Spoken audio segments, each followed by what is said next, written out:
Hi friends, இன்றைக்கி நம்ம என்ன பார்க்க போகிறோன்னா, நம்ம தோட்டத்தில் வந்துட்டு ஒரு அணில் வந்து ஒயர்லாம் கடிச்சு வச்சுருக்குன்னு கீழே இறக்குனாங்க.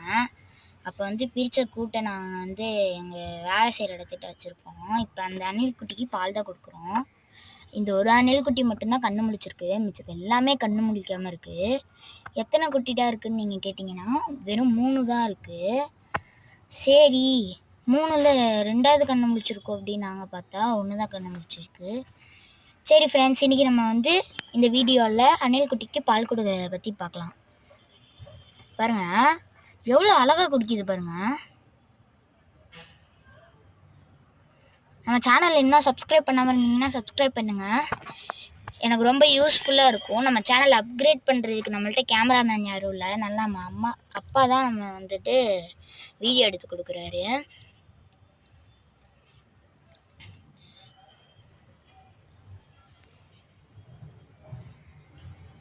இந்த மாதிரி பெட் சம்மந்தமான விஷயம் வேணுன்னா என்ன கண்டென்ட் போடலான்னு சொல்லுங்கள், நான் கன்ஃபார்ம் உங்களுக்காக அந்த கண்டென்ட் போடுவேன். நான் வந்து தோட்டத்தை பற்றி பார்ட் 2 போடுறேன்னு சொல்லியிருந்தேன். எனக்கு வந்துட்டு டைம் ஒழுங்காக கிடைக்கல. நாளைக்கு நான் கன்ஃபார்ம் அந்த வீடியோ போட்டுடுறேன்.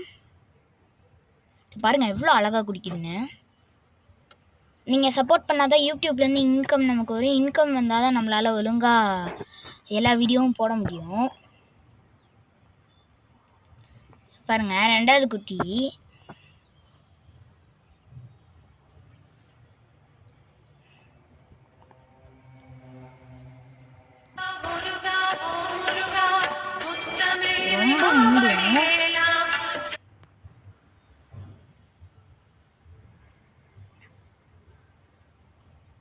ரொம்ப கட்டாயப்படுத்துகிறோன்னு நினைக்காதீங்க. அதோட அம்மா கிட்ட 1 மணி நேரத்துக்கு ஒரு தடவை அது பால் குடிக்கும். நம்ம 2 வாட்டி தான் ஒரு நாளைக்கே கொடுக்குறோம், அதனால தான் நிறைய கொடுக்குறோம்.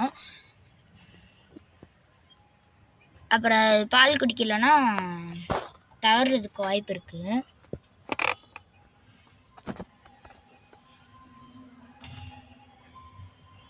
எவ்வளோ அழகாக குடிக்குது பாருங்க. கடைசியாக ஒரு குட்டிக்கு கொடுப்போம். அந்த குட்டி ரொம்பவே நல்லா குடிக்கும். ஆனால் அந்த குட்டி வந்து நமக்கு கண்ணே முழிக்கலை.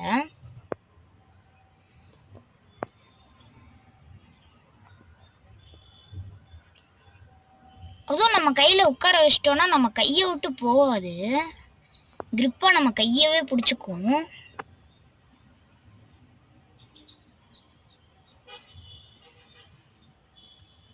பாய் ஃப்ரெண்ட்ஸ், டாடா.